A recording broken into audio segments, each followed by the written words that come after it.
नहमदुहु व नुसल्ली व नुसल्लिमु अला रसूलिहिल करीम। अम्मा बाद फ़ऊज़ु बिल्लाहि मिनश शैतानिर रजीम। बिस्मिल्लाहिर रहमानिर रहीम। यौम ला यनफ़उ मालुन वला बनून इल्ला मन अताल्लाहु बिक़ल्बिन सलीम। सदक़ल्लाहु मौलाना अज़ीम। निहायत वाजिबुल एहतराम ख़वातीन व हज़रात, अस्सलामु अलैकुम व रहमतुल्लाहि व बरकातुहू। अल्लाह रब्बुल इज़्ज़त ने कुरान पाक में इरशाद फरमाया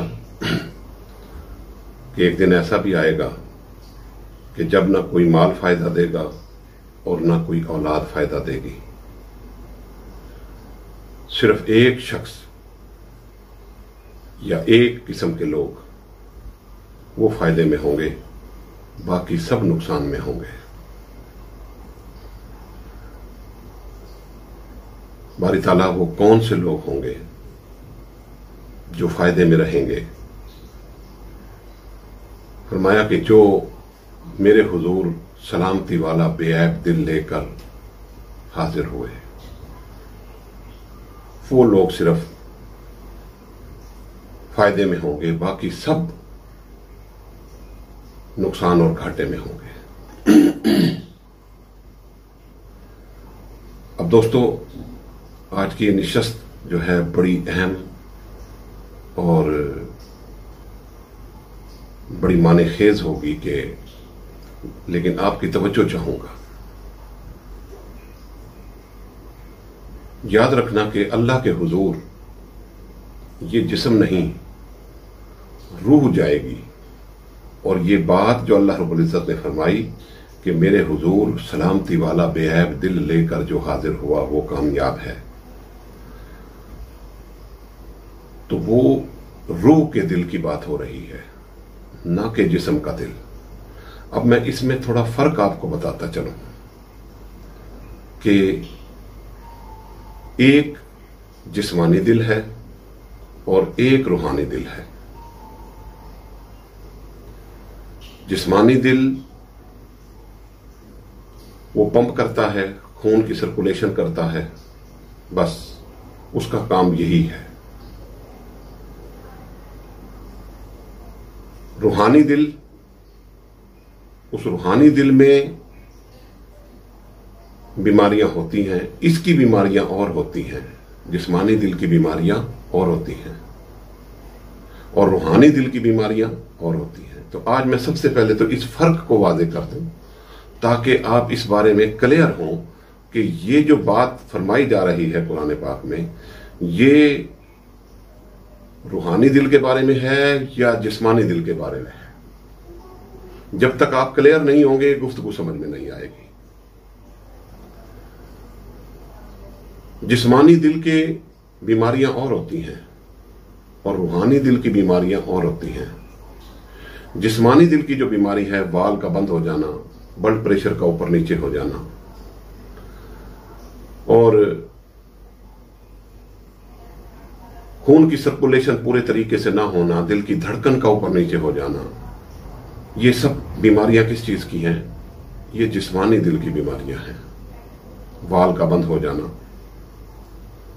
अब इसके साथ रूह का दिल है, और रूह के दिल में क्या है वो जरा आप नोट करें।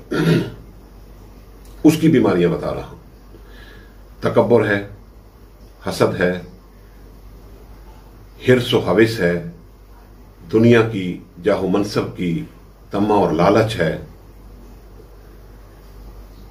ये बुग़्ज़ है। ये सब चूंकि रूहानी बीमारियां हैं तो रूहानी दिल को ही लगेंगी। मादी जो बीमारियां हैं वो मादी जिस्म को, मादी दिल को लगेंगी, जो जिस्मानी दिल है।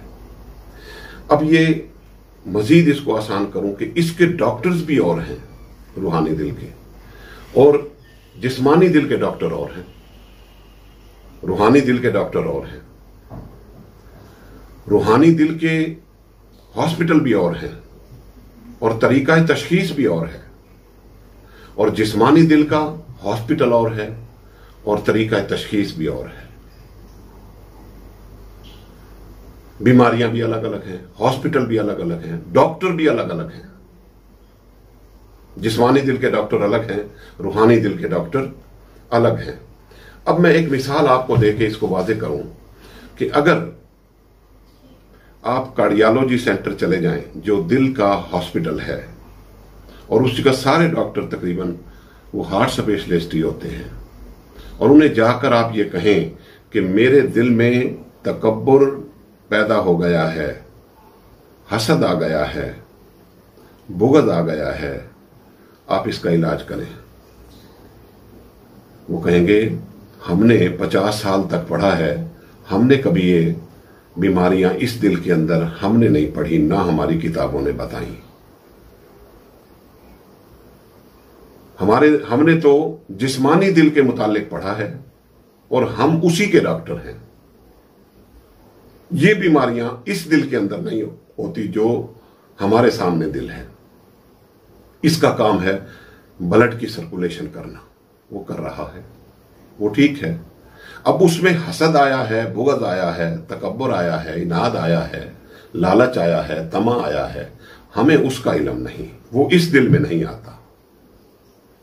और ये याद रखना कि इस दिल में, जिसको हम दिल कह रहे हैं, जिस्मानी दिल, इसमें ना नफरतें होती हैं और ना मोहब्बतें होती हैं। ये इंसानों का तब्दील भी कर दिया जाता है, दूसरा दिल लगा दिया जाता है,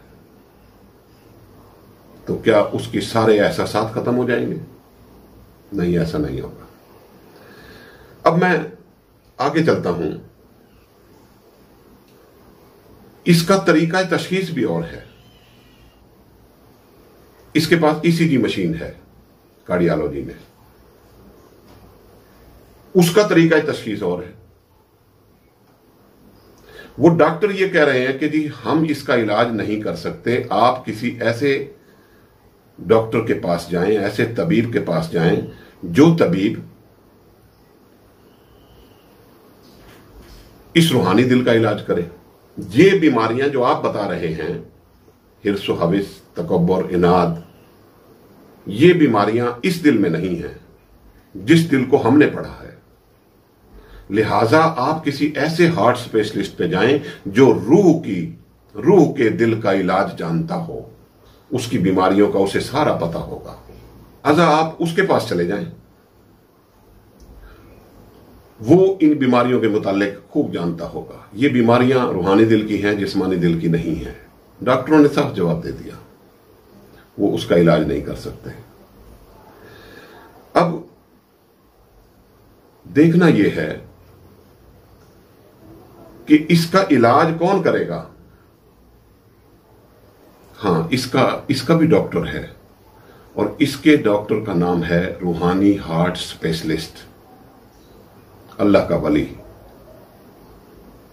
वो इसका इलाज करेगा। इन डॉक्टरों ने तो जवाब दे दिया।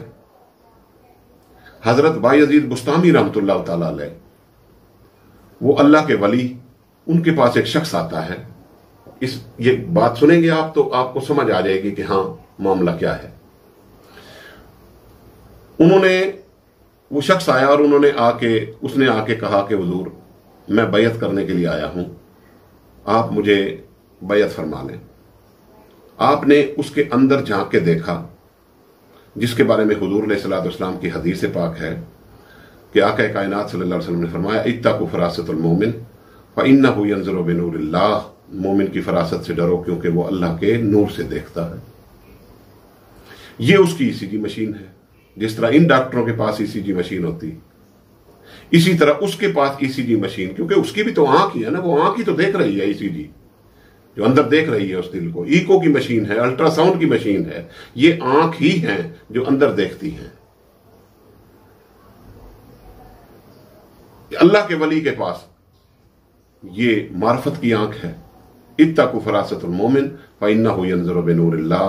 मोमिन की फरासत से डरो, क्योंकि वो अल्लाह के नूर से देखता है। आपने नजर नूरानी से जब अंदर की तरफ उसके तवज्जो फरमाई तो पता चला कि बंदा तो तकब्बर का मारा हुआ है। इसके दिल में तो तकब्बर एक तनावर दरख्त बन चुका है। लिहाजा जब तक इसका इलाज नहीं होगा उस वक्त तक कैसे मुमकिन है कि इसको बैयत कर लिया जाए? पहले इसकी बीमारी का इलाज करो, उसके बाद फिर इसको बैयत करें। आपने उसे फरमा दिया कि भाई मेरी शर्त है, और अगर तू वो शर्त पूरी करता है तो फिर मैं तुझे बैयत कर लूंगा, और अगर तू मेरी शर्त पूरी नहीं करता तो मैं तुझे बैयत नहीं करूंगा। उसने कहा हुजूर बताएं मुझे। आपने फरमाया कि ये तस्बीह पकड़ो और सबसे ज्यादा गंदी जगह जो है उस जगह जाओ शहर में, और उस जगह जाकर ये तस्बीह करके आओ। कोई तस्बीह बता दी, कोई वजीफा बता दिया। बंदा बाजार पहुंचा, बाजार में जब पहुंचा तो कहने लगा कि नहीं, ये सबसे ज्यादा गंदी जगह नहीं है, इससे ज्यादा गंदी जगह वो है जिस जगह सारे शहर का गंदा पानी, लैट्रीन, पेशाब, वो सारा नाले की सूरत में बह रहा है। वो सबसे ज्यादा गंदी जगह है। वहां पहुंचा और अब उसने अपना तहमद या चादर या शायद शलवार जो भी वो उसने उठाई ताकि मैं इस गंदे पानी के अंदर उतरूं और फिर ये मैं तस्बीह करूं जो हजरत साहब ने बताई है। अब जब वो उतरने की तैयारी करने लगा तो ज़बाने हाल से पानी ने ये कहा कि अल्लाह के बंदे, मुझे गंदा कहता है? मैं तो वही खुशबूदार फल और खुशबूदार खाना जो तू बड़ा लजीज समझ के खाया करता था, मैं हूं तो वही, लेकिन तेरे पेट की सोहबत में कुछ देर रहकर जब मैं निकला हूं तो मेरी हालत यह हो गई है, जब मैं तेरे अंदर दाखिल हो रहा था तो मेरे अंदर से खुशबुओं के हुल्ले उठते थे। कुछ देर तेरे पेट की संगत में रहा, उस तेरे पेट की संगत और सोहबत ने मेरा यह हाल कर दिया कि मेरी खुशबुएं तो खत्म हो गई, बदबू में तब्दील हो गया। मुझे खुद गंदा करके अल्लाह के बंदे मुझे गंदा कह रहा है। मैं तो वही हूं। बस बात उसकी समझ में आ गई कि हां, ये जितनी भी गंदगी दुनिया में नजर आती है ये मेरी वजह से या मेरे जैसे इंसानों की वजह से ही है। और अगर पेट के अंदर गंद छुपा हुआ है तो उस गंद की मौजूदगी तो है ना, मौजूद तो है, फिर किस चीज पे हम अकड़ते फिरते हैं, गंद उठा के फिर रहे हैं। खैर, किस्सा मुख्तसर, उसकी बात समझ में आ गई और इस शेर के मिसदाक समझ में आई कि बुराइयां ढूंढते फिरते थे हम जमाने में, पड़ी जब अपनी बुराइयों पे नजर फिर कोई बुरा ना रहा, फिर कोई बुरा ना रहा। उसकी निशानदेही हो गई कि हां, सबसे ज्यादा गंदा मैं ही हूं। और वो जो तकब्बुर का तनावर दरख्त था वो धड़ाम से जा गिरा। वो डॉक्टर जो कार्डियोलॉजी के डॉक्टर थे उन्होंने इसका इलाज करने से इनकार कर दिया था। अब अल्लाह का वली उसका तदारुक कर रहा है, उसका इलाज कर रहा है। उसने पहले उसकी तशखीस की है कि मर्ज क्या है, इसको मर्ज का पता चला कि तकब्बुर है तो अब तकब्बुर का इलाज कर रहा है। इसी तरह हिर्स और हविस का कोई वो है तो उसका इलाज कोई डिफरेंट है। तमा और लालच का इलाज कोई डिफरेंट है। और इस तरह मुख्तलिफ जितनी भी रूहानी बीमारियां हैं उनके इलाज भी इसी तरह मुख्तलिफ हैं। जिस तरह जिस्मानी बीमारियां मुख्तलिफ हैं उसके इलाज भी मुख्तलिफ है। वापिस आ गया, मस्जिद में बैठा, हजरत साहब तशरीफ ले आए, पूछा भी कर आए हो तस्वीर? कहने लगा हुजूर अब यहीं बैठ के तस्वीर करूंगा। भाई मैंने कहा था कि किसी गंदी जगह पे जाके करना। कहने लगा हुजूर जिस जगह गंदी जगह पे भी गया हूं, गंदी से गंदी जगह पे गया हूं, उस गंदी से गंदी जगह ने भी मुझे ही गंदा ठहराया है और उसने भी मुझे यही कहा है कि सबसे ज्यादा गंदा तो तू खुद है जिसने मुझे भी गंदा कर दिया है। और हुजूर अब मेरी बात समझ में आ गई है कि सबसे ज्यादा गंदा मैं खुद हूं, सबसे ज्यादा गंदा मैं खुद हूं। बस इसी नुक्ते तक उसको लाना मकसूद था और आप उसको वहां तक ले आए। और जब ले आए तो अब उसको बैयत भी कर लिया। उस शख्स को बैयत कर लिया आपने। अब देखना यह है कि तबीब हाजिर के पास गया, उसने ईसीजी अपनी उस नजर फरासत से देखा जिसके बारे में आका अलैहिस्सलाम ने फरमाया कि इत्तक़ू फरासतुल मोमिन फ़इन्नहु यंज़ुरु बिनूरिल्लाह, मोमिन की फरासत से डरो क्योंकि वो अल्लाह के नूर से देखता है। और जब किसी के पास ये अल्लाह का नूर आता है तो फिर दीवार के आर पार भी देखता है, वो तहत सरा से लौहे महफूज तक देखता है। जब उसके पास ये शय आती है उस वक्त, अब हमारा अलमिया ये है कि जिस तरह हम ये समझते हैं कि मुझे नजर नहीं आ रहा तो उसे भी नजर नहीं आ रहा होगा, ये बहुत बड़ी कम फहमी है हमारी। क्या अंधा और बीना जिसकी आंखें ठीक हैं बराबर हो सकते हैं? नहीं, कुरान कहता है बराबर नहीं हो सकते। अंधे को नजर नहीं आएगा। किस्सा मुख्तसर, बात को आगे लेके चलता हूं। उसने हजरत बायजीद बुस्तामी रहमतुल्लाह तआला ने उसका इलाज कर दिया।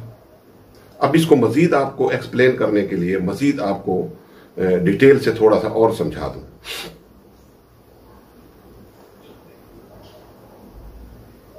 आक़ा कायनात सल्लल्लाहु अलैहि वसल्लम ने इरशाद फरमाया, एक और हदीस बात फरमाया कि बहुत से ऐसे लोग हैं जो चलते फिरते इस दुनिया में हैं लेकिन दिल मुर्दा लेकर। अब मेरे आका सल्लल्लाहु अलैहि वसल्लम का इशारा कौन से दिल की तरफ है?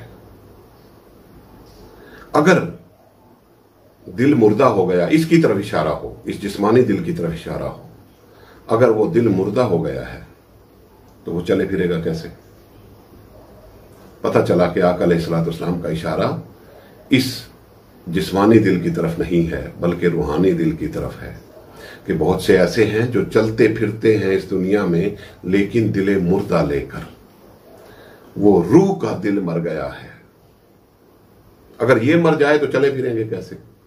अगर ये जिस्मानी दिल की तरफ इशारा हो तो अगर ये मर जाए तो फिर चले फिरेंगे कैसे? इसी हदीस का फिर दूसरा हिस्सा हुजूर अलैहिस्सलाम ने फरमाया कि बहुत से ऐसे हैं जो सोए हुए कब्र में हैं लेकिन दिल जिंदा लेकर। अब ये इशारा भी हुजूर अलैहिस्सलाम ने इस जिस्मानी दिल की तरफ नहीं फरमाया बल्कि रूहानी दिल की तरफ फरमाया। क्योंकि जिस्मानी दिल की तरफ इसलिए नहीं फरमाया कि जब वो कब्र में उतर गया है तो जब ही तो वो उतरा है जब ये जिस्मानी दिल बंद हुआ है। हुजूर अलैहिस्सलाम फरमा रहे हैं कि बहुत से ऐसे हैं जो सोए हुए कब्र में हैं लेकिन दिल जिंदा लेकर। ये किसकी तरफ इशारा हुआ? उसी रूहानी दिल की तरफ जिसने दुनिया में भी जिंदा रखा उस दिल को, और जिसने दुनिया में जिंदा रखा उसका दिल फिर आखिरत में भी, कब्र में भी वो रूहानी दिल जिंदा रहेगा। और उसी के मुताल्लिक अल्लाह रब्बुल इज्जत फरमा रहा है कि वो दिल सलामती वाला लेकर आना, बेऐब दिल लेके आना, उसमें दुनिया की हिर्स व हविस ना हो, उसमें तकब्बर ना हो, इनाद ना हो, बुग़्ज़ ना हो, हसद ना हो। ये चीजें उसके अंदर नहीं होनी चाहिए।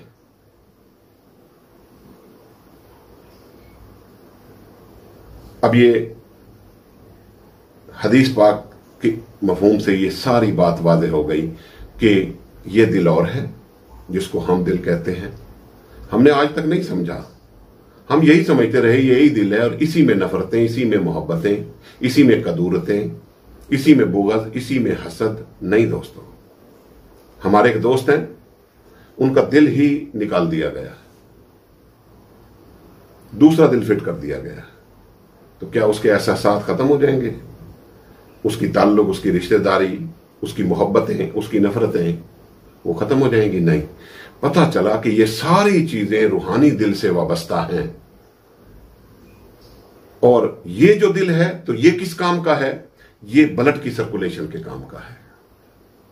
इस दिल में ना मोहब्बतें हैं, ना हसरतें हैं, ना कदूरतें हैं, ना नफरतें हैं। ना हसद है, ना बुग़्ज़ है, ना तमा है, ना लालच है, ना तकब्बुर है। ये चीजें इस दिल की बीमारियां नहीं हैं, ये रूहानी दिल की बीमारियां हैं। अब जब ये बात समझ में आ गई तो इसको अब मैं आगे लेकर चलता। अब ये शुरू से लेकर और आखिर तक, अब ये जो भी दिल की बात आएगी तो आपका जहन वो इस तरफ नहीं जाना चाहिए, इस जिस्मानी दिल की तरफ नहीं जाना चाहिए। ना अल्लाह रब्बुल इज्जत ने आपसे जिस्मानी दिल मांगा है कि सलामती वाला बेऐब दिल लेकर आना, और ना हुजूर अलैहिस्सलाम ने इसको दिल कहा है। जिसको हुजूर अलैहिस्सलाम दिल कहा फरमा रहे हैं वो रूहानी दिल है। और जो अल्लाह रब्बुल इज्जत तलब कर रहा है हमसे कि लोगों अगर फलाह और कामयाब होना है, फलाह पानी है, तो सलामती वाला बेऐब दिल लेकर आना, वो कौन सा दिल मांग रहा है? वो रूहानी दिल मांग रहा है। पहले तो हमें इस चीज के अंदर क्लियर होना चाहिए कि हमारे अंदर दो दिल हैं, एक रूहानी और एक जिस्मानी। अब जिस्मानी दिल की तरफ आपका जहन नहीं जाना चाहिए, मैंने डिटेल के साथ आपको बता दिया है। अब आगे चलते हैं। इस रूहानी दिल की 3 कैटेगरीज हैं। एक कल्बे मरीज, एक कल्बे मैयत, और तीसरा कल्बे सलीम, जिंदा दिल। कल्बे मरीज कौन सा है उसकी मैं डेफिनेशन बता दूं, फिर हर शख्स उसको तवज्जो से सुन ले और अपने अंदर झांक के देख ले कि मैं कौन सा दिल लेकर फिर रहा हूं। यानी मैं मरीज दिल लेकर फिर रहा हूं, या मुर्दा दिल लेकर फिर रहा हूं, या कल्बे सलीम लेकर फिर रहा हूं। लेकिन तवज्जो से आप बात को सुनेंगे, उसकी निशानियां बयान करना मेरा काम है, आगे सोचना और अपने अंदर झांकना वो आपका काम है। अपने ही मन में डूबकर पाजा सुरागे जिंदगी, तू मेरा नहीं बनता ना बन, अपना तो बन, अपना तो बन। मेरा काम तो सिर्फ निशानदेही करना है, ये देखना तो अब आपका काम है। मरीज दिल की निशानी क्या है? कि ऐसा रूहानी दिल जिसके अंदर हिर्स व हविस है, तकब्बुर है, इनाद है, दौलत तलबी है, दुनिया तलबी है, बुग़्ज़ है, हसद है, लालच है, तमा है। ये बीमारियां, इन बीमारियों ने उसे जकड़ रखा है। उस दिल को दुनिया में फंसा हुआ है। उसे इस चीज की होश ही नहीं है कि कब्र भी आएगी और जवाबदेह भी होना होगा। उसे होश नहीं है, वो कल्बे मरीज लेकर फिर रहा है। और कल्बे मरीज की एक और निशानी भी है, उसको भी मैं वाज़ेह करता चलूं। वो जस्ट लाइक एक पत्ता होता है, जैसे पत्ता, सूखा हुआ पत्ता किसी दरख्त से गिरा और अगर इधर की हवा चली तो इधर चला गया और उधर की हवा चली तो इधर चला गया। बस इसी तरह उसकी हालत यह होती है कि जब उस पर गिरफ्त मजबूत करती हैं बीमारियां, तो फिर उसका हाल यह होता है कि वो आपको मंदिर में मिलेगा, शराब खाने में मिलेगा, जुए खाने में मिलेगा। लेकिन जब बीमारियों की गिरफ्त ढीली पड़ती है और तबीयत में कुछ इफाका होता है, तो फिर वो अल्लाह रसूल की तरफ भी चला जाएगा, मस्जिद में भी चला जाएगा, नमाज भी पढ़ लेगा। ये नमाज का पढ़ लेना भी और साथ में शैतान को खुश करने के लिए उधर भी चले जाना, मंदिरों में भी चले जाना, शराबों की तरफ भी चले जाना। ये दूसरी कैटेगरी जो है वो कल्बे मैयत की, उसकी भी डेफिनेशन थोड़ी सी मैं अर्ज करता चलूं कि जब ये बीमारियां उसको जकड़ लेती हैं, कल्बे मरीज को जब जकड़ लेती हैं, तो और कोई तबीब हाज़िक उसको नहीं मिल पाता या वो नहीं जा सकता, तो ये आहिस्ता आहिस्ता करके बीमारियां उसको मार देती हैं, वो मर जाता है। अब दो चीजें हैं एक चीज तो ये है कि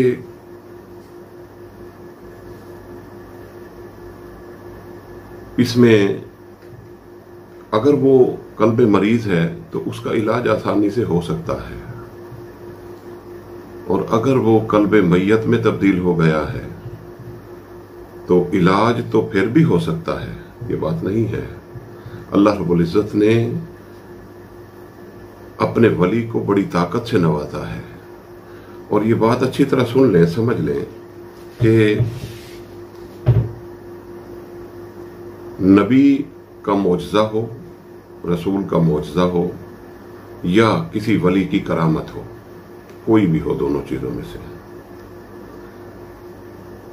मौजज़ा वो होता है जिसे कोई ना कर सके और उसे उस काम को नबी कर दे, उसको मौजज़ा कहेंगे।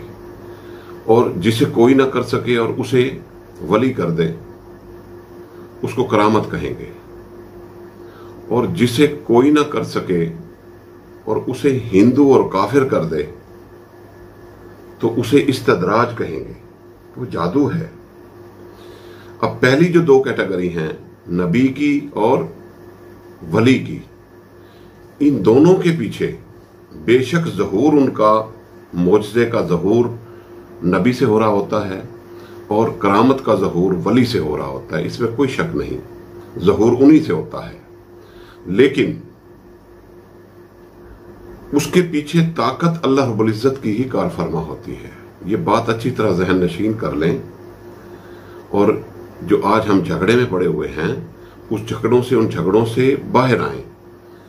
उनके पीछे अल्लाह रब्बुल इज्जत की ही ताकत होती है। अल्लाह रब्बुल इज्जत की ताकत के बगैर कोई कुछ नहीं है, इस बात को समझ लें। ये झगड़े फसाद सिर्फ ना समझे की वजह से हैं कि बंदा पूरे तरीके से एक दूसरे के मौक़िफ़ को समझता नहीं है। अगर बात को समझ ले तो ये देवबंदी, बरेलवी, अहले हदीस, शिया, ये मसाइल जो हैं, ये सारे फरोई इख्तलाफात के ऊपर हैं और ये ख़त्म हो सकते हैं। तो सबसे पहले तो इस चीज़ को समझ लें कि कोई शख्स नबी सल्लल्लाहु अलैहि वसल्लम की शान में ये कहता फिरता इल्म गैब नहीं है, देख सकते हैं, नहीं देख सकते। कोई वली की शान में गुस्ताखियां करता फिरता है।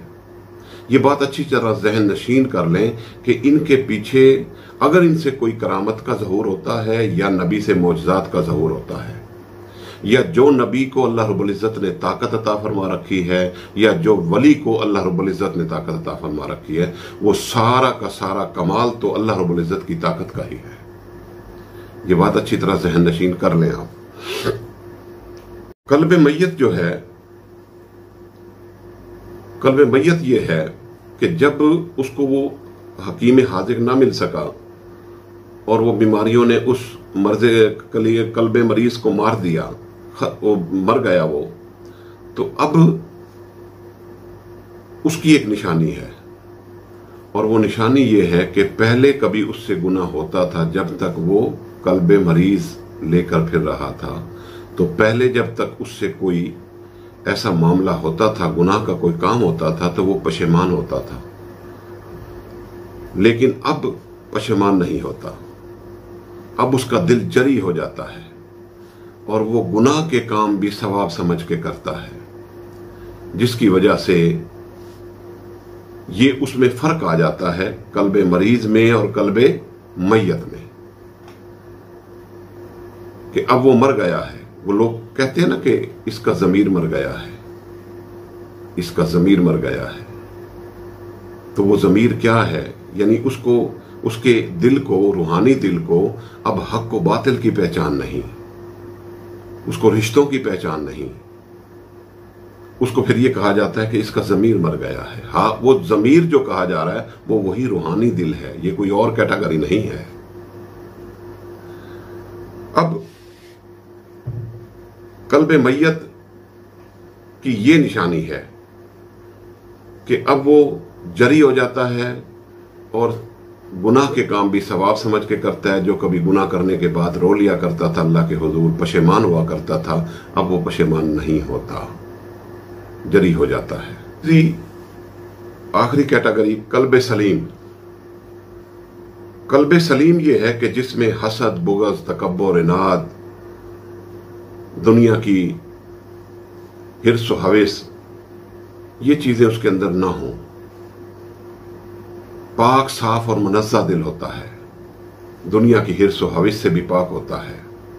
उसमें अल्लाह रब्बुल इज़्ज़त की मोहब्बत मिलती है, उसमें इखलास मिलता है, उसमें अखलाक मिलता है, उसमें आका अलैहिस्सलातु वस्सलाम, उसके गले के अंदर आका अलैहिस्सलातु वस्सलाम की शरीयत का कलादा उसके गले में होता है, और ख्वाहिशात नफसानी से बहुत दूर होता है, शिरक से बहुत दूर होता है। जिक्र इलाही में उसका ज्यादातर वक्त लगता है। ये क्या है? ये कल्ब सलीम की निशानी है। अब वापस पलट कर उधर ही आते हैं कि कल्ब मरीज, उसका इलाज, अब सवाल यह पैदा होता है कि उसका इलाज कराएं कहां से, कौन सा हॉस्पिटल है और कौन सा डॉक्टर है जिसके पास जाकर उसके पास ईसीजी मशीन भी हो, रूहानी ईसीजी मशीन वो भी हो उसके पास, और वो उसका इलाज कर सके। तो वो क्या है, कौन सा है, या किसके पास जाएं और कहां तलाश करें ऐसे शख्स को?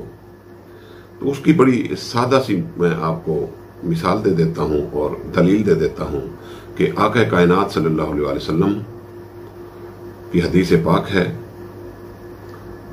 कि कोई शख्स तुम्हें हवा में उड़कर दिखाए या पानी पर चलकर दिखाए, तुम उसे वली तस्लीम न करना जब तक कि वो मेरी शरीयत का कलादा अपने गले में न डाल ले।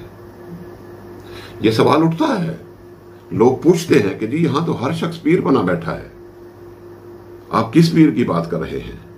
तो उसका ये एक ही इलाज है कि शरीयत पे कार फरमा होगा।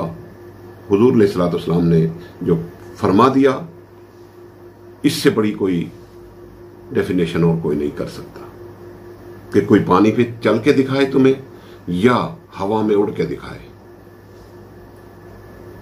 उसको वली तस्लीम ना करना जब तक कि उसके गले में मेरी शरीयत का कलादा ना हो।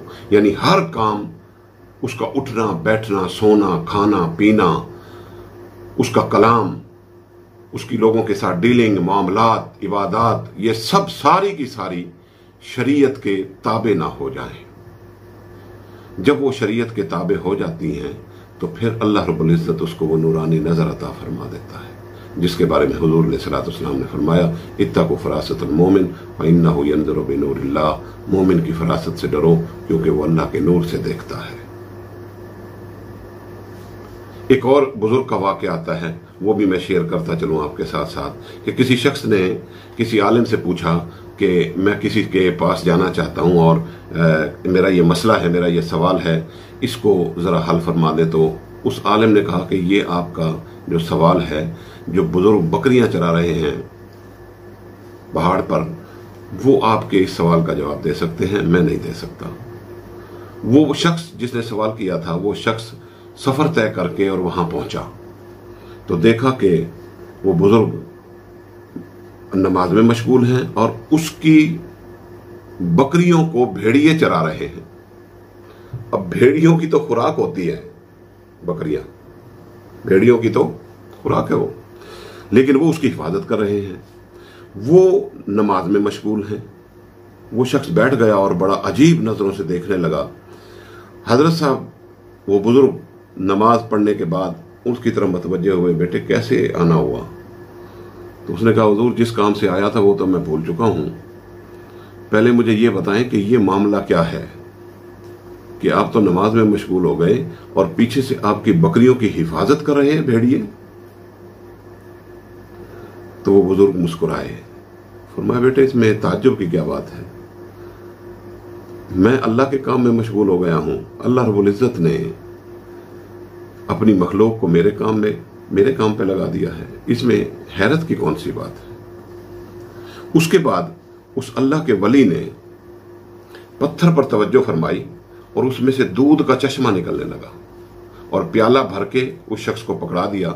उसकी आंखें और फटी की फटी रह गईं और उसने पूछा कि हुजूर ये इतनी कश्फ व करामात ये आपके पास कहां से आई? उस बुजुर्ग ने फरमाया कि अल्लाह की इज्जत की कसम, ये हुजूर सल्लल्लाहु अलैहि वसल्लम की सीरत पर अमल करने से आई, हुजूर की शरीयत को अपने गले का कलादा बनाने से आई। दोस्तों, क्या मामूली बात समझते हैं आप इसको कि कोई शख्स हुजूर की जिंदगी को, हुजूर की सीरत को, हुजूर के तरीके को अपना ले और फिर उसके अंदर वो नूरानी नजर भी पैदा ना हो, तो फिर किसके अंदर होगी? फिर कौन होगा? जो हुजूर की सीरत और शरीयत को अपनाए हुए है, तो सारी कश्फ करामात तो उसके पास होंगी, अल्लाह रब्बुल इज्जत की तवज्जोहात तो उसकी तरफ होंगी। हमने दरअसल इसकी तरफ कभी तवज्जो नहीं की। तवज्जो करते तो हमें बहुत कुछ उधर से मिलता। इसी तरह हजरत बाई अजीज बुस्तामी रहमतुल्लाह तआला अलैह के पास एक शख्स 21 साल तक रहा और 21 साल तक रहने के बाद उसने कहा कि हुजूर मुझे इजाजत दें, मैं चलता हूं। मैंने आज तक आपके अंदर कोई कश्फ करामत नहीं देखी। आपने फरमाया, अच्छा आपको पता है कि करामत क्या है? उसने कहा, हुजूर कोई हवा में उड़ के दिखाए, कोई पानी पे चल के दिखाए, या कोई ऐसा काम करके दिखाए जो कोई ना कर सकता हो। आपने फरमाया, ठीक है, लेकिन मैं तुझे आज करामत की एक और डेफिनेशन बताऊं। सबसे बड़ी करामत इस्तकामत है, और इस्तकामत भी किस चीज पर? आका अलैहिस्सलातु वस्सलाम की सीरत मुतहरा पर और हुजूर अलैहिस्सलातु वस्सलाम की शरीयत पर। तो ये बता कि कभी तूने, मुझे करामत तो नहीं देखी, लेकिन ये बता कि कभी खिलाफ शरा कोई काम करते हुए देखा है मुझे? उसने कहा, नहीं हुजूर, कभी खिलाफ शरा कोई काम करते हुए मैंने आपको नहीं देखा। फरमाया, यही तो करामत है, इसी का नाम करामत है कि कोई शख्स हुजूर अलैहिस्सलातु वस्सलाम की सीरत मुतहरा पर मुकम्मल अमल पैरा हो और शरीयत मुतहरा का उसके गले के अंदर कलादा डला हुआ। ये है। अब हम इन चीजों से दूर होते हैं, हमें कुछ पढ़ाया और गया है, समझाया और गया है, बस ये डेफिनेशन अब आपके सामने आ गई, और इन चीजों को देखकर आप जाकर किसी को भी देख सकते हैं कि ये शख्स हुजूर अलैहिस्सलातु वस्सलाम की सीरत मुतहरा पर अमल पैरा है, शरीयत मुतहरा पर अमल पैरा है, और फिर इसके अंदर रसूल की मोहब्बत है, अल्लाह रब्बुल इज्जत की मोहब्बत है। ये चीज है, उसको अल्लाह रब्बुल इज्जत ने जरूर ये नजर इनायत अता फरमाई, ये नजर नूरानी अता फरमाई कि जो अंदर का जायजा लेकर उन बीमारियों का इलाज कर सके। ये बात अच्छी तरह आप जहन नशीन कर लें। और एक चीज का और आगे दूसरी चीजें अर्ज करने के साथ साथ बाद में अर्ज करूंगा, एक चीज है गलतफहमी का और इजाला कर लें कि इस पुरफितन दौर के अंदर 2 नंबर पीर, जिनका पीरी मुरीदी से कोई ताल्लुक नहीं, उन्होंने अपना धंधा चमकाने के लिए और वो गद्दियों पर बैठ गए हैं। और मैं अक्सर पीराने उज़ाम को ये अर्ज किया करता हूं कि हुजूर आपकी गद्दियों को खतरात लाहक हैं। वो पूछते हैं कि कैसे कह रहे हैं रौ साहब आप? मैं इसलिए कहता हूं कि हुजूर 2 नंबर पीर जो बने बैठे हैं, जब तक उनका कला कमा नहीं होगा, उनकी नफी नहीं होगी, उस वक्त तक ये असल गद्दियां खतरे में रहेंगी, बदनाम ये होंगी। बदनाम काम वो करेंगे और बदनामी इन असल गद्दियों पर आएगी। लिहाजा इसके कला कमाई के लिए कोई ना कोई कोशिश करनी चाहिए। वो गलतफहमी का इजाला ये अर्ज कर रहा था मैं कि जो 2 नंबर पीर होता है वो कभी भी शरीयत पर अमल पैरा नहीं हो सकता। ये बात अच्छी तरह नोट कर लें, शरीयत पर वो अमल पैरा नहीं हो सकता, और जो 1 नंबर है वो कभी शरीयत को छोड़ नहीं सकता। बस ये 1 नंबर में और 2 नंबर में फर्क तो मैंने आपको ये बता दिया कि 1 नंबर क्या है और 2 नंबर क्या है, ये फर्क आपको बता दिया। 1 नंबर वो है जो हुजूर की सीरत और शरीयत मुतहरा के ऊपर अमल पैरा है वो कभी उसको छोड़ नहीं सकता, उसकी मजबूरी है। और जो 2 नंबर है वो तो बैठा ही अपना तमा और लालच के लिए है, उसे तो सिर्फ लालच चाहिए, उसके अंदर ना इखलास है ना अखलाक है, उसके अंदर तो ये चीजें नहीं। वो तो बैठा है अपने तमा के लिए, अपने लालच के लिए। उसे क्या गरज शरीयत से और शरीयत पर अमल करने से, क्योंकि शरीयत पर अमल करने से तो बड़ी कुर्बानियां देनी पड़ती हैं, लिहाजा वो कभी भी शरीयत पर अमल पैरा नहीं होगा। दिखावे की 2-4 चीजें अगर उसने वो कर ली तो कर ली, लेकिन उसका अंदर तो उसी तरह मादी दुनिया की तरफ ही रहेगा। तो ये बात मैंने आपको अर्ज कर दी कि किसी सूरत भी वो शरीयत पर अमल पैरा नहीं हो सकता, और जो असल 1 नंबर पीर है वो कभी शरीयत को छोड़ नहीं सकता। यहां तक पहुंच गए तो अब उस अल्लाह के वली को ढूंढना आपके लिए आसान हो जाएगा। साफ सारा टाइम तो निकालना पड़ेगा, जाना आना भी पड़ेगा, सिर्फ सुनने सुनाने से तो काम नहीं चलता, क्योंकि बेशुमार पीर जाहिल मुरीद रखते हैं और वो जाहिल मुरीद उन पीरों को उड़ाते हैं। तो ये चीजें इस तरह नहीं है, जाकर खुद देखें, मिलें, उसके साथ बैठें, वक्त गुजारें। जब पता चलेगा कि हाँ जी ये शरीयत के सांचे में ढला हुआ है तो जरूर इसके पास कोई ना कोई अल्लाह रब्बुल इज्जत की मेहरबानियों में से कोई ना कोई मेहरबानी जरूर उसमें है। तो ये सब चीजें उसके पास भी, वो जो 1 नंबर पीर है उसके पास भी अल्लाह रब्बुल इज्जत की अता करदा ही है। ये बात भी अच्छी तरह ज़हन नशीन कर लें। अब ये सारे झगड़े जो हुजूर सल्लल्लाहु अलैहि वसल्लम की ज़ात ग्रामी पर या औलिया अल्लाह पर जो एतराज़ात उठते हैं, ये सारे झगड़े इसी बात से ख़त्म हो सकते हैं कि करामत हो या मौजज़ा हो, दोनों के पीछे अल्लाह रब्बुल इज़्ज़त की करम नवाजी और अल्लाह रब्बुल इज़्ज़त की ताकत कार फरमा होती है। बस ये मैंने आपको गुर 2-3 दे दिए हैं, अब आप इसको समझते रहें। किस्सा मुख्तसर आगे चलते हैं कि फिर वो उस मुर्दा दिल को किस तरह खींच कर अल्लाह का वली खींच कर दिल जिंदा में वो बनाता है, लेकर आता है। जब पत्थर से चश्मा निकाल सकते हैं और उनकी बकरियों की भेड़िए हिफाजत कर सकते हैं, तो मुर्दा दिल जिंदा क्यों नहीं हो सकता। ये अगले 2-4 दिनों में या 5-7 दिनों में या इस अगले हफ्ते में इंशाअल्लाह जो नई वीडियो आ रही है उसमें कुरान से, कुरानी नुस्खा कि मुर्दा दिल जिंदा कैसे होता है, मैं इंशाअल्लाह उसको रिकॉर्डिंग करवाएंगे और उसके बाद वो आप तक जरूर पहुंचेगी कि मुर्दा दिल जिंदा कैसे होता है, यानी मौत जिंदगी में कैसे बदलती है। आपने बेशुमार जगह देखा होगा, जिंदगी को मौत में बदलते हुए देखा होगा, लेकिन कभी मौत को जिंदगी में बदलते हुए नहीं देखा होगा।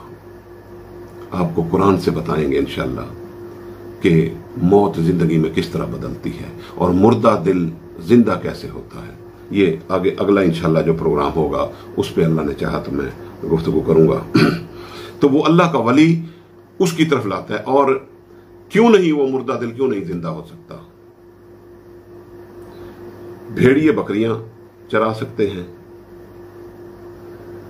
दूध से चश्मा, अपना पत्थर से चश्मा दूध का निकाला जा सकता है, और बेशुमार करामात जो आपने सुनी वो भी हो सकती हैं। तो ये सब कुछ अल्लाह रब्बुल इज्जत की ताकत से कार फरमा है, अल्लाह रब्बुल इज्जत की ताकत उसके पीछे कार फरमा है, और अल्लाह रब्बुल इज्जत से कोई चीज बैद नहीं। अभी भी एतराज होगा कि जी ये कैसे हो सकता है। नहीं दोस्तों, इस गलत फहमी को दूर करें, और जो वलियों पे एतराज करते हैं या अंबिया कराम रिजवानुल्लाह, अंबिया कराम अलैहिस्सलाम के ऊपर एतराज करते हैं कि इल्म गैब नहीं है और सुन सकते हैं या नहीं सुन सकते हैं, नूर हैं या बशर हैं, ये इस टॉपिक पर आहिस्ता आहिस्ता सारी गुफ्तगू आएंगी, ये कि आका अलैहिस्सलाम नूर हैं या बशर हैं, ये सारी चीजें इंशाअल्लाह एक तरतीब के साथ मैंने इसको उठाया है, इस प्रोग्राम को लेके चल रहा हूं। आप सुनने वाले बने, आप अगर सुनते रहेंगे तो ये चीज़ें इसके अंदर से निकलती रहेंगी, और अगर आपने सुनना ही बंद कर दिया तो फिर ये चीज़ें निकलना बंद हो जाएंगी। ये आपके ऊपर मुनहसर है कि आप मेरे अंदर से क्या निकलवा सकते हैं। अब एक चीज़ का और मैं थोड़ा सा मुआवजा करा दूं कि सेहतमंदी में और बीमारी में क्या फ़र्क है, उसकी 2-4 मिसालें देके ताकि आप एक अच्छे नतीजे पर पहुंच जाएं। ये हाथ है, मिसाल दे रहा हूं, इस हाथ का काम है गिरफ्त करना। अगर ये सही तरीके से गिरफ्त करता है तो ये सेहतमंद हाथ है, और अगर ये सही तरीके से गिरफ्त नहीं कर सकता तो फिर ये मरीज है। आंख का काम है देखना, अगर सही तरीके से दिखाती है तो ठीक है, सेहतमंद है, वरना मरीज है। मैदे का काम है हजम करना, अगर उसको सही तरीके से हजम करता है तो ठीक है, वरना बीमार है। जबान का काम है बोलना, अगर सही तरीके से बोल पाती है तो सेहतमंद है, वरना बीमार है। कान का काम है सुनना, अगर सही तरीके से सुनता है तो ठीक है, सेहतमंद कान है, वरना बीमार है। बस इसी तरीके से इस दिल का भी यही हाल है कि अगर दिल जिंदा है तो उसका भी कोई काम होगा, उसका भी कोई मकसद होगा। अल्लाह रब्बुल इज्जत ने उसे जो पैदा फरमाया है तो वो किस लिए पैदा फरमाया है, उसकी निशानियां क्या है। कुछ निशानियां मैंने पहले बयान कर दी, लेकिन मोटी मोटी चीजें अब मजीद बयान कर रहा हूं, और उनको अब पल्ले बांधने अच्छे तरीके से। अल्लाह रब्बुल इज्जत ने उस रूहानी दिल का भी एक मकसद बनाया है। कोई एक जर्रा भी बेमकसद अल्लाह रब्बुल इज्जत ने इस कायनात में पैदा नहीं फरमाया। हर एक शय का कोई ना कोई मकसद है। उस रूहानी दिल का, जिसके बारे में अल्लामा फरमाते हैं, अल्लामा इकबाल रहमतुल्लाह तआला ने फरमाते हैं कि दिल बेदार पैदा कर कि दिल खाबीदा है जब तक, न तेरी ज़र्ब है कारी न मेरी ज़र्ब है कारी। जब तक यह दिल बेदार नहीं होगा, सोया रहेगा, गफलत में रहेगा, या मरीज हालत में रहेगा, या मुर्दा हालत में रहेगा, न तेरी ज़र्ब है कारी न मेरी ज़र्ब है कारी। हम खुश होते रहें कि हम जिंदगी बड़ी आसाइश से गुजार रहे हैं, बड़ी दौलत है, बड़ी इज्जत है, बड़ी शोहरत है, ये सब चीजें तो यहीं रह जाएंगी। ये तो शैतान का एक हमारे लिए एक जाल है, और इसके सिवा कुछ नहीं। अल्लाह रब्बुल इज्जत ने उस जाल को तोड़ दिया और फरमाया कि मुझे तुम्हारी दौलत से सरोकार नहीं, तुम्हारी इज्जत से सरोकार नहीं, तुम्हारी कार कोठियों से कोई सरोकार नहीं।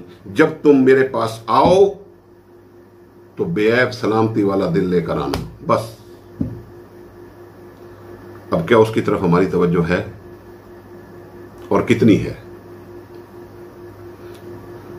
शैतान कह रहा है कि तेरे पास फलां चीज है, इज्जत है, शोहरत है, तू एमपीए है, एमएनए है, वजीर है, मुशीर है, वजीर आजम है, फलां है। मैं ये पूछता हूं कि दुनियावी चीजें तेरे पास सारा कुछ है, क्या कल्बे सलीम है जिसकी डिमांड आगे की जा रही है? क्या वो है? अगर है तो मुबारक हो, उसकी निशानियां आपको बता रहा हूं आगे। सवाल यह पैदा होता है कि जी अब हमें कैसे पता चले कि वो है हमारे पास या नहीं? हां, मेरा काम है बताना, और आपका काम है अपने अंदर मन में डूबकर झांकना, देखना। उसकी सबसे बड़ी पहली निशानी यह होगी कि वो अल्लाह और उसके रसूल से मोहब्बत करता होगा। नंबर 2,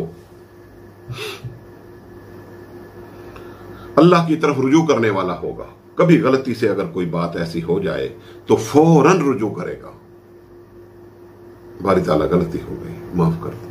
और बल्कि कुछ दिल तो ऐसे हैं कि गलती नहीं भी होती फिर भी माफी के खास्तगार होते हैं।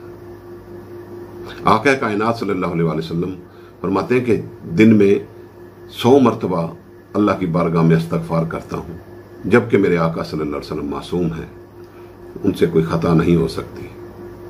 फिर किस चीज की माफी मांग रहे हैं? हाँ, और फिर उस माफी से बनता क्या है? जिसके गुनाह नहीं होंगे वो शख्स अगर माफी मांगेगा तो उसके दर्जात बुलंद होंगे, उसके मकामात बुलंद होंगे। खैर, पहली निशानी अल्लाह और उसके रसूल की मोहब्बत। किसकी? जिंदा दिल की, कल्बे सलीम की, रूहानी कल्बे सलीम, जिसको अल्लाह रब्बुल इज्जत डिमांड कर रहा है कि बस ये लेकर आना, बाकी और कुछ लेकर आओ या ना लेकर आओ, बाकी सारी चीजें तो तुम्हारी वहीं रह जाएंगी, बस ये लेकर आना मेरे लिए, कल्बे सलीम लेकर आना मेरे लिए, इसको बचा के लाना मेरे लिए, क्योंकि ये मेरा मस्कन है, ये मेरा घर है, मैं इसमें समा सकता हूं, मैं इसमें आ सकता हूं। हदीस कुदसी में फरमाया कि मैं जमीन और आसमान की वसअतों में नहीं समा सकता, लेकिन मोमिन के दिल में समा जाता हूं। अब जिस मोमिन के दिल में अल्लाह रब्बुल इज्जत समा जाए, तो अब बताएं कि वो रब क्या कुछ नहीं दिखा सकता। झगड़े किस चीज के हैं? फरमाता है मैं उस मोमिन के कान बन जाता हूं, आप उसके सुनने के ऊपर एतराज कर रहे हैं। फरमाता है मैं उसके पांव बन जाता हूं, चलना उसका होता है, काम मेरा होता है, आप उसके ऊपर एतराज कर रहे हैं। मैं उसकी आंखें बन जाता हूं, आंख उसकी चलती है लेकिन देखना मेरा होता है, मैं कहां तक उसे दिखा सकता हूं, ताहतु सरा से लेकर अर्शे मौला तक उसे दिखा सकता हूं, तो ये तो मेरा काम है, क्योंकि मैं उसके दिल में समा गया हूं। अब कोई अपने दिल में इतनी जगह पैदा करे कि वो रब समा जाए, कोई उसको इतना पाक करे, मुनज़्ज़ा करे, मुसफ़ा करे, ताकि वो रब इसमें समा जाए। तो जब रब समा जाता है तो फिर ये नजर क्यों नहीं मिल सकती कि जो दीवार के आर पार देख सके। देखिए झगड़े हमारे कैसे कैसे हैं। इन्ना लिल्लाहि व इन्ना इलैहि राजिऊन। हमारा हाल ये हो गया है कि अगर मुझे नजर नहीं आता इस दीवार के आर पार, तो हम कहते हैं उसे भी नजर नहीं आ रहा होगा। जबकि यहां अगर 10 आदमी बैठे हैं तो उन 10 आदमियों में से सबकी नजरें भी बराबर नहीं हैं। किसी की 6x6 है, किसी की 4x6 है, किसी की उससे कम है, किसी को चश्मा 1 का लगा हुआ है नंबर का, किसी को 1.5 का लगा हुआ है, किसी को 1.75 का लगा हुआ है। मुख्तलिफ है नजरें। यह हमारी सबसे बड़ी भूल है कि हम अपने ऊपर कयास करते हैं कि मुझे नजर नहीं आ रहा तो इसको भी नजर नहीं आ रहा होगा। क्या कोई शख्स, आम शख्स, जिसने बदनजरी कर करके अपनी आंखों की, रूहानी आंखों की, इन आंखों की बात नहीं कर रहा, रूहानी आंखों की बेनाई को जाय कर दिया है,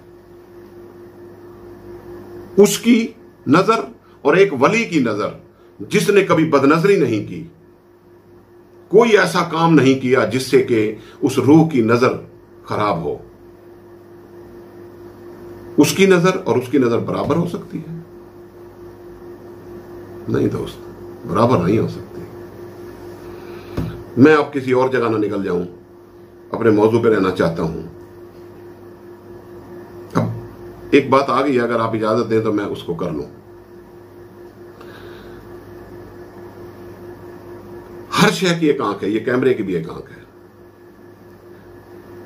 अब आंख में बात आ गई है तो मैं जरा ये बता दूं, कैमरे की आंख में इतनी ताकत नहीं है कि ये कपड़ों के अंदर से मेरे जिस्म की का फोटो ले ले, नहीं, इसमें इतनी ताकत नहीं। एक आंख है, महदूद है, उसको महदूद किया गया है। अब चलते हैं एक्सरे की, जो एक्सरे प्लांट है, उसकी भी एक आंख है, उसमें इतनी ताकत है कि वो अंदर घुस जाती है, कपड़ों के अंदर से घुस जाती है, खाल के अंदर से भी घुस जाती है, गोश्त के अंदर से भी घुस जाती है, चली जाती है अंदर तक, लेकिन उसके अंदर इतनी ताकत नहीं है कि वो हड्डी के अंदर से गुजर सके। इसलिए हड्डी का फोटो बन जाता है। हड्डी किसी जगह से क्रैक होती है तो उसके अंदर से गुजर जाती है, पता चलता है कि हड्डी यहां से क्रैक है, बस। ये कैमरे की आंख हो गई, उसकी ताकत भी महदूद है। फिर अल्ट्रासाउंड की एक आंख आई, उसने कहा कि मैं आपके पेट के अंदर की भी चीजें दिखा सकती हूं। वो खाल को भी चीरती है, वो पेट के अंदर जाकर दिखा देती है। एक्सरे मशीन की आंख हड्डी पे रुक गई थी, सीटी स्कैन आ गया। सीटी स्कैन की आंख ने बताया कि मेरी आंख इतनी तेज है कि मैं हड्डी के अंदर से भी घुस सकती हूं और आपके दिमाग के फोटो ले सकती हूं। फिर MRI आ गया, वो आपके अंदर खून के खलियों के भी फोटो ले सकता है। तो जितनी अब ये सारी टेक्नोलॉजी है और एक से बढ़कर एक आंख है। बराबर नहीं है, जबकि ये इंसान की बनाई हुई आंख है।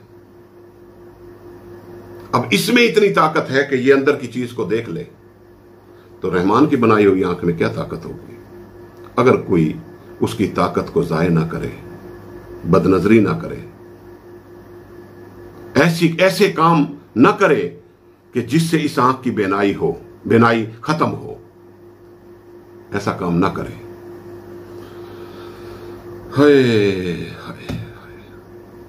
रूहानी दिल की 5 निशानियां हैं। आखिरी बात कर रहा हूं, तवज्जो से सुन लें। अल्लाह और उसके रसूल की मोहब्बत। 5 निशानियां हैं। नंबर 1, अल्लाह और उसके रसूल की मोहब्बत। नंबर 2, अल्लाह की तरफ रुजू करना, यानी अल्लाह की तरफ वापस मुड़ना, पलटना। नंबर 3, अल्लाह से मुलाकात का शौक, कि हर वक्त घड़ी देखता रहेगा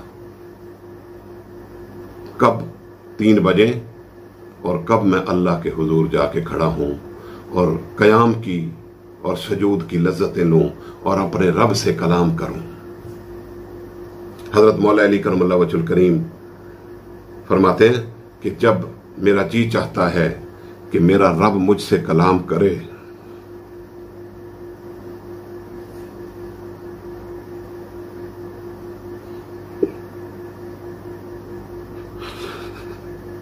तो मैं कुरान की तिलावत शुरू करता हूं। उसमें मेरा रब मुझसे कलाम करता है, मैं सुनता हूं। और जब मेरा जी ये चाहता है कि मैं भी रब से कलाम करूं, अपनी मुनाजात पढ़ूं, उसकी तारीफ करूं, तो फिर मैं नमाज पढ़ता हूं, अल्लाह के हुजूर हाथ बांध के खड़ा होता हूं, सर झुका के अपनी मुनाजात उसको सुनाता हूं। बंदे, तू रब से कलाम करता है और तेरा रब तुझसे कलाम करता है। हाय हाय हाय। नंबर 3, अल्लाह रब्बुल इज्जत से मुलाकात का शौक उसे लगा रहता है। नंबर 4, उसको अल्लाह रब्बुल इज्जत की मार्फत होती है और उसकी पोजीशन ये होती है कि कौन कहता है कि तू नजर नहीं आता, एक तू ही तो नजर आता है जब कुछ नजर नहीं आता। उसकी पोजीशन ये होती है कि वो सबसे बाला और आला वो अल्लाह रब्बुल इज्जत की जात है। और हुजूर अलैहिस्सलाम बादज खुदा बुजुर्ग तू ही, किस्सा मुख्तसर। 4 चीजें हो गई जी। नंबर 5, जिस जगह पे ख्वाहिशात नफसानी और अल्लाह रब्बुल इज्जत की ख्वाहिशात रूहानी, उनका किसी जगह टकराव हो जाए, मसलन फजर की नमाज है, रूह कहती है कि चल उठ, मेरी गिजा का वक्त हो गया है, मेरी खुराक का वक्त हो गया है। नफसानी ख्वाहिशात, ये जिस्म कहता है कि सोया रहे, टकराव आ गया ना। बस 5वीं और आखिरी निशानी ये है कि जहां भी टकराव आए, ख्वाहिशात नफसानी का और ख्वाहिशात रूहानी का, या ख्वाहिशात शैतानी का और ख्वाहिशात रहमानी का, जिस जगह भी टकराव आए, उस जगह उस दिल के अंदर, उस जिंदा दिल के अंदर इतनी ताकत और कुव्वत होनी चाहिए कि वो शैतानी कुव्वत को पसे पुष्ट डालकर, नफसानी कुव्वत को पसे पुष्ट डालकर, रहमानी कुव्वत के लिए अपना नरम और गुदाज बिस्तर छोड़कर खड़ा हो जाए और रूह की गिजा जाकर दे उसको। इतनी ताकत उसके अंदर होनी चाहिए। ये 5 निशानियां हैं जिंदा दिल की। अगर आपके पास है और आपने इस आजिज की, इस फकीर की गुफ्तगू को सुन के अपने अंदर आपने झांक लिया है, देख लिया है, और ये चीजें 5 चीजें आपके अंदर पाई जाती हैं, तो आपको मुबारक हो कि आप दिल जिंदा और कल्बे सलीम इस दुनिया में लेकर फिर रहे हैं। और याद रखना कि जिसने इस दुनिया में अपने कल्बे सलीम की हिफाजत की, खुदा की इज्जत की कसम, कब्र में भी कल्बे सलीम ही होगा, और जब उठाया जाएगा तो तब भी कल्बे सलीम ही होगा, जिंदा दिल होगा। और इसी की डिमांड अल्लाह रब्बुल इज्जत ने फरमाई। जब दुनिया के अंदर जिस जगह मुसीबत का काम है, सख्त काम है, इसको जिंदा रखना, इस दिल को मुश्किल काम है, अगर तूने वहां जिंदा रखा है तो फिर आगे का काम तो अल्लाह रब्बुल इज्जत करता है, और वो कब्र में भी जिंदा रखेगा उसको, और फिर आखिरत में जब उठाएगा तो उस वक्त भी उसका वो कल्बे सलीम के साथ उसको उठाएगा। दोस्तों, अल्लाह रब्बुल इज्जत हमारे हाल पे लुत्फ़ व करम फरमाए और हमें दीन की फहम व फरासत ता फरमाए। बहुत सारी चीज़ें इसमें रहती थीं, फिर किसी गुफ्तगू में इंशाअल्लाह आ जाएंगी। और इस पैगाम को, अगर ये पैगाम ठीक लगे तो फिर आप इसको किसी भी तरीके से, क्योंकि गुफ्तगू काफ़ी लंबी है ये, इसके टुकड़े करके आप इसको पहुंचा सकते हैं किसी दूसरे तक।